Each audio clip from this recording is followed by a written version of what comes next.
Student प्रश्नावली 15.1 का चौथा प्रश्न देख रहे हैं। लिखा है प्रश्न में कि प्रियंका के घर के सबसे बड़े कमरे के फर्श का परिमाप 250 मीटर है।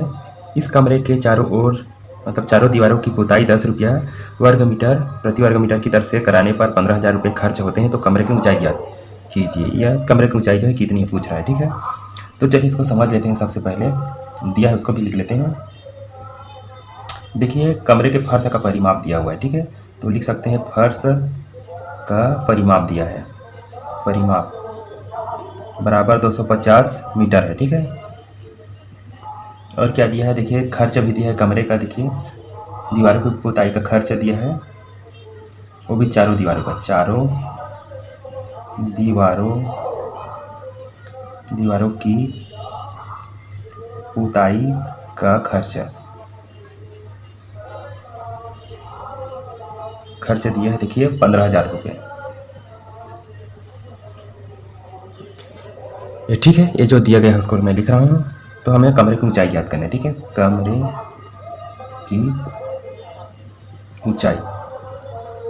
कमरे की ऊंचाई हमें ज्ञात करना है कितना है। ठीक है, तो चलिए इसमें जो है थोड़ा सा समझ लेते हैं। मान लीजिए एक कमरा बना रहा हूँ। ठीक है, कमरा किस तरह का ऐसे रहता है, ये जो है घनाभ आकार में होता है। ठीक है,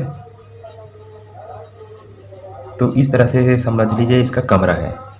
ठीक है, इसमें जो है कमरे का फर्श किसे कहते हैं, जो नीचे ज़मीन में रहता है उसको फर्श बोलते हैं। ठीक है, तो इसका परिमाप दिया है 250। परिमाप किसे बोलते हैं, यहाँ से ऐसे नापेंगे, फिर यहाँ से इधर नापेंगे, फिर इसे ऐसे चारों को लंबाई उसके भुजा को नापेंगे तो वही जो है उसका परिमाप कहलाएगा। चारों को जोड़ देंगे तो ठीक है, जैसे ये जितना होगा, मान लीजिए ये 5 है तो ये भी 5 होगा, ये वाला मान लीजिए 2 है तो ये भी 2 होगा।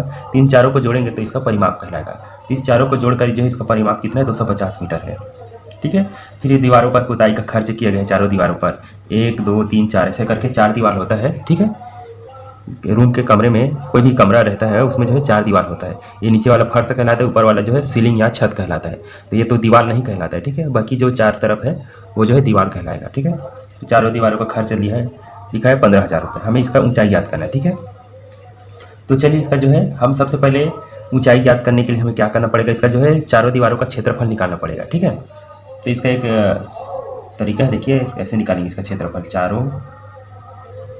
चारों दीवारों का क्षेत्रफल, चारों दीवारों का क्षेत्रफल कैसे निकलेगा, वो जो जितना भी उसका खर्च आया है, जैसे कि यहाँ पर 15,000 है। ठीक है, 15,000 कितने रुपए की दर से लगा है, इसको खर्चा किया गया है 10 रुपये के प्रति वर्ग मीटर से, है ना।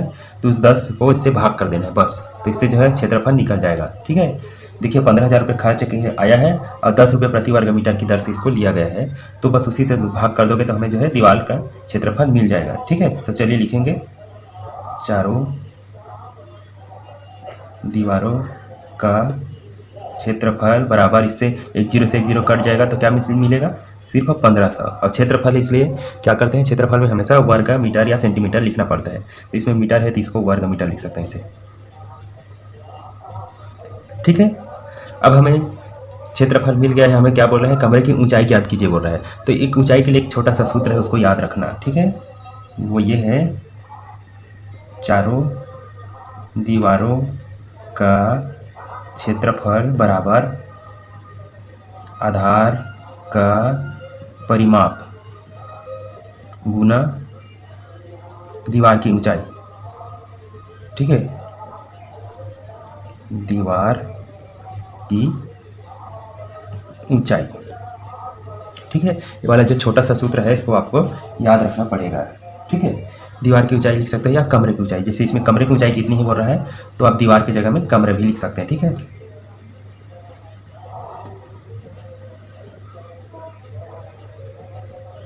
ये वाला एक सूत्र है, इसको याद रखना है।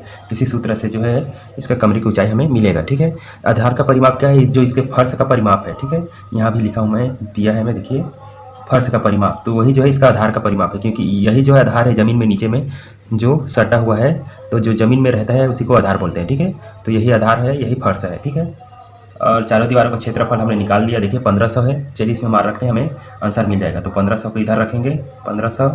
आधार का परिमाप हमने पता है, देखिए 250 है, 250। कमरे की ऊंचाई हमें नहीं पता, इसके जगह हमने एच लिखा है तो ऐसे एच लिख लेते हैं। ठीक है, तो हमें एच का मान चाहिए तो 250 पे इसकी तरफ भेजेंगे, तो ये जो है 1500 के बटे में ऐसे आ जाएगा 250, इधर एच बचेगा। ठीक है, एक जीरो से एक जीरो काट देंगे, क्या मिला देखिए, एच को पहले लिख लेते हैं चलिए। ठीक है, इससे कोई फर्क नहीं पड़ता, एच को पहले लिख लेते हैं और इधर 150 बटे 25 है। तो 25 के पढ़ा पढ़ेंगे तो 150 जो है कितने बार में आता है, 6 बार में आ जाता है। ठीक है, तो 6 बार में कट गया समझ लीजिए। तो कमरे की ऊंचाई एज बराबर क्या मिलेगा, 6। बाकी सब मीटर में है तो इसको भी हम मीटर लिख लेते हैं ऐसे। ठीक है, यही आपका आंसर है। तो इस तरह से बनाया जाता है। ठीक है, बहुत ही सरल है। कमरे की ऊंचाई यहाँ जो है 150 को 25 से भाग किए तो 6 आया है। ठीक है, तो इस तरह से बनाया जाता है। उम्मीद करता हूँ आपको समझ में आया होगा। अगर नहीं आया है तो कमेंट करके पूछ सकते हैं, और वीडियो अच्छा लगा तो लाइक कर देना। चैनल को सब्सक्राइब नहीं किया तो सब्सक्राइब भी करते जाना। वीडियो देखने के लिए बहुत बहुत धन्यवाद। मिलते हैं और कोई दूसरे प्रश्न के साथ।